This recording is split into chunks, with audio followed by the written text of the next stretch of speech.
দেশীয় version of chilli chicken বা ফাঁকিবাজি চিলি চিকেন যাই বলো, ভুল হবে না। কিভাবে বানালাম চলো দেখে নিই। প্রথমেই কড়াইয়ে সাদা তেল গরম করতে দিয়ে তারপর একে একে বোনলেস চিকেন গুলো দিয়ে দেবো, যেটা প্রায় ঘরে কেউ খেতে চায় না বললেই চলে। তার উপর নুন দিয়ে ভালো করে ভেজে নিয়ে ওপর থেকে একটা ডিম ফাটিয়ে দিয়ে দেবো। ডিম দিয়ে চিকেনটা ভালো মতো ভাজা হয়ে এলে মশলা হিসেবে দিয়ে দেবো আদা রসুন আর কাঁচা লঙ্কার পেস্ট।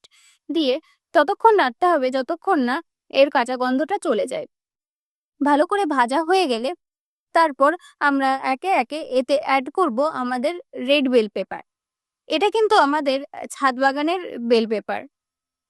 তারপর মিশিয়ে নিয়ে একে একে দিয়ে দেবো কুচিয়ে রাখা কাঁচা লঙ্কা আর দিয়ে দেবো কিউব করে কেটে রাখা পেঁয়াজ।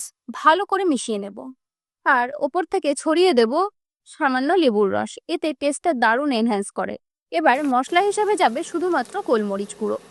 তারপর ভালো করে মিশিয়ে নিয়ে দিয়ে দেব ডার্ক সয়া সস আর দিয়ে দেব টমেটো কেচাপ। ভালো করে মিশিয়ে নিয়ে দিয়ে দেব জল।